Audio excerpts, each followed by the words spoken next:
Hello दोस्तों, नमस्कार। स्वागत है आप सभी का एक बार फिर से माई स्मार्ट बिहार के इस यूट्यूब चैनल में। दोस्तों, अगर आपने अभी तक इस चैनल को सब्सक्राइब नहीं किया तो कर ले, जिससे कि आपको बिहार की डेली ब्रेकिंग न्यूज 25 ताज़ा खबर हर एक सुबह मिलती रहे। और बिहार में 3048 नए कोरोना संक्रमित पाए गए। पटना जिला न्यायमंडल में 6 जज 2 वकील पॉजिटिव मिले हैं। आरा के कोर्ट में भी 3 जज और 10 न्यायालय कर्मी कोरोना संक्रमित पाए गए। हाईकोर्ट के आदेश पर सिविल कोर्ट में सभी न्यायाधीश और न्यायालय कर्मियों की कोरोना जांच कराई जा रही।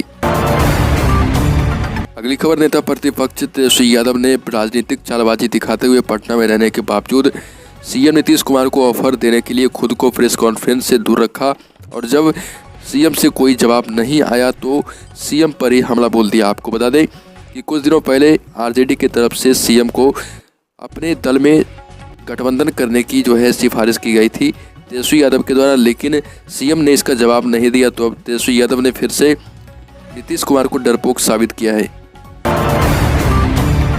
तेजस्वी यादव ने कहा कि जातीय जनगणना की जहां तक बात है, लालू जी का संघर्ष रहा। हम लोगों की मांग पर प्रस्ताव के बाद बिहार विधानसभा में सर्वसम्मति से पास हुआ। नीतीश कुमार का कभी एजेंडा था ही नहीं, पास कराने में बीजेपी भी थी, इफ एंड बट था ही नहीं। लेकिन जब पार्लियामेंट में मनाही हो गई तो हमारा कर्तव्य बनता था कि जाकर पीएम के सामने अपनी बातें रखें।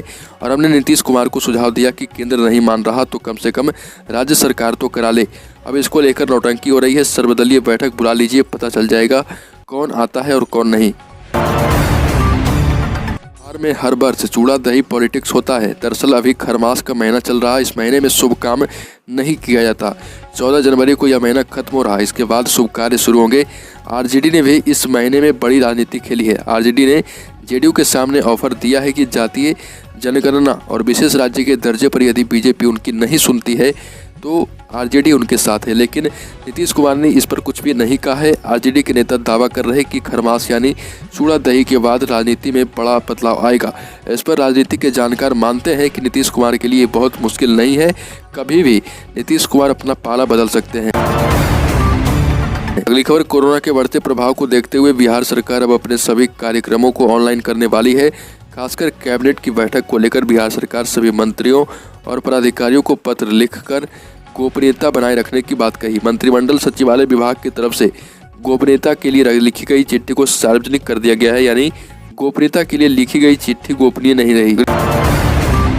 अगली खबर, मुंगेर में हरपुर थाना क्षेत्र के एक गांव में 6 वर्षीय बच्ची के साथ दुष्कर्म किए जाने का मामला सामने आया। इस संबंध में पीड़िता के रिश्ते में भाई आरोपी को गिरफ्तार किया गया है। घटना में प्रयुक्त साक्ष्य को पुलिस ने जब्त कर लिया है, जिसे एफएसएल जांच के लिए भेजा जाएगा। पीड़ित की मां ने बताया कि उनकी बच्ची पड़ोसी के घर खेलने गई थी, तभी इस घटना को अंजाम दिया गया। वैशाली में एसबीआई के सीएसपी में लूट हुई, 2 अपराधी गिरफ्तार। वैशाली जिले के हाजीपुर में दिन दहाड़े बाइक सवार अपराधियों ने एसबीआई के ग्राहक सेवा केंद्र में लूट की घटना को अंजाम दिया। नगर थाना क्षेत्र के अंदर किला मोहल्ला कोनारा घाट के समीप भारतीय स्टेट बैंक के ग्राहक सेवा केंद्र से बाइक सवार अपराधियों ने पिस्टल के बल पर 77,000 रुपये लूट लिए। लूट की घटना को अंजाम देकर भाग रहे अपराधियों को स्थानीय लोगों के सहयोग से पुलिस ने करीब 1 किलोमीटर की दूरी से पकड़ लिया है। जानकारी के अनुसार लूट की घटना को अंजाम देकर भाग रहे अपराधियों को लोगों ने जमकर पिटाई भी की है। मोतिहारी में हुआ कोरोना विस्फोट, 77 संक्रमित मिले हैं। मोतिहारी जिले में एक बार फिर कोरोना विस्फोट हुआ और 24 घंटे में 77 कोरोना संक्रमित मिले। आपको बता दें कि नए संक्रमितों में मोतिहारी में 32, रक्सौल में 7, अरेराज में 5, चकिया ढाका व संग्रामपुर में 4, घोड़ा सहन व कोटवा में 3, मेहसी व सुगौली में 2 तथा एसआरपी रक्सौल में भी 1 संक्रमित मिले हैं। जबलपुर में कोरोना के केस तेजी से बढ़ रहे, इसलिए डीएम प्रणब कुमार ने जांच का दायरा बढ़ाने का निर्देश दिया है। प्रतिदिन कम से कम 8,000 लोगों का जांच कराने को कहा गया है। इसको लेकर अब रात्रि में भी कोरोना जांच अस्पताल में होंगे। इसके लिए सदर अस्पताल में कोरोना जांच की व्यवस्था की गई है। सदर अस्पताल में सुबह 9 बजे से रात्रि 9 बजे तक कोरोना जांच की जाएगी। इसके लिए 2 काउंटर रात्रि में खोले जाएंगे, जहां लैब टेक्नीशियन की तैनाती कर दी गई है। इससे बढ़ते कोरोना और लॉकडाउन के संभावित खतरे को देखते हुए महानगरों में बिहारी कामगारों की घर वापसी शुरू हो गई। इस क्रम में तत्काल मुंबई से अफरा तफरी का माहौल सामने आया है। लोकमान्य तिलक टर्मिनल्स पर कामगारों को नियंत्रित करने के लिए पुलिस को मोर्चा संभालना पड़ा। लॉकडाउन लगने की डर की वजह से बेताब बिहार उत्तर प्रदेश के इन कामगारों को ट्रेन में जगह नहीं मिल रही। कोरोना से जुड़े हालात नहीं सुधरे तो जाहिर है कि ऐसी नौबत के दायरे में बाकी महानगर भी आएंगे। अगली खबर, अंचल कार्यालयों से ऑनलाइन कागजातों के नकल की सुविधा दाखिल खारिज से संबंधित सभी प्रकार के कागजातों पर लागू होगी।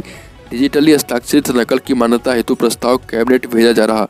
राजस्व एवं भूमि सुधार मंत्री रामसूरत राय ने बताया कि जमीन से संबंधित काम में तकनीक आधारित कई प्रकार की और सुविधा देने की व्यवस्था की जा रही। भू अभिलेख और परिमाप निदेशक जय सिंह के अनुसार मार्च तक यह सहूलियत उपलब्ध हो जाएगी। अंचल अधिकारी को ऑनलाइन आवेदन प्राप्त होने के 3 दिन में दस्तावेज आवेदक को मिल जाएगा। पंचायत नगर प्रारंभिक शिक्षक संघ गया के पदाधिकारियों ने डीपीओ स्थापना दुर्गा यादव को नियोजित शिक्षकों के वेतन विसंगति दूर करने को लेकर सौंपा ज्ञापन। बताया गया कि टीटी से नियुक्त शिक्षक का वेतन निर्धारण इंडेक्स 3 पर किया जा रहा है, जबकि उच्च न्यायालय पटना द्वारा निर्गत आदेश में इंडेक्सन 4 की बात को समाहित किया गया है, इसलिए इस आदेश में सुधार की आवश्यकता है। सीटीईटी की स्थगित परीक्षा 17 और 21 जनवरी को होगी। आपको बता दें कि 16 दिसंबर को ही सीटीईटी का आयोजन किया जाना था। 16 और 17 दिसंबर को परीक्षा स्थगित कर दी गई थी। इस बार यह परीक्षा ऑनलाइन हो रही है। एडमिट कार्ड पर दिए गई तिथि के अनुसार परीक्षार्थी परीक्षा में शामिल हो रहे।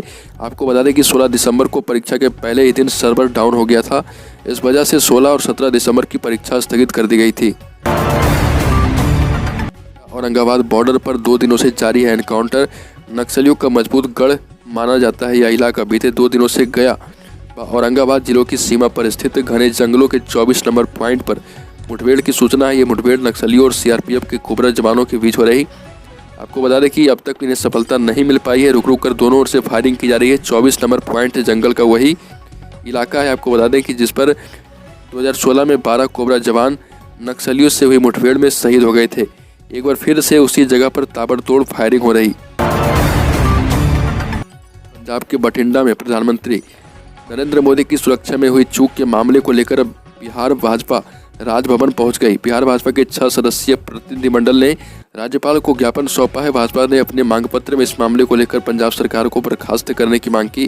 भाजपा के इस प्रतिनिधिमंडल में बिहार सरकार के 3 मंत्री भी शामिल थे।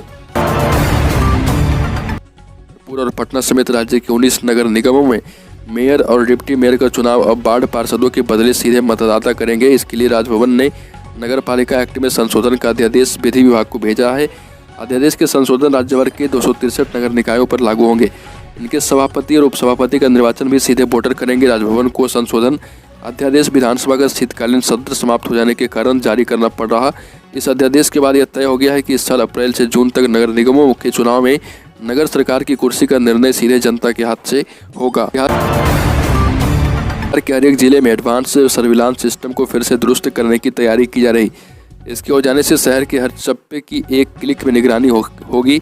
निगम की ओर से लगाए गए करीब 450 कैमरे खराब हो गए हैं। इसको दुरुस्त करवाने के लिए एसएसपी ने निर्देश दिया है और कहा गया है कि भागलपुर निगम और कैमरा लगाने वाली संबंधित कंपनी से बात कर खराब पड़े कैमरे को दुरुस्त किया जाए।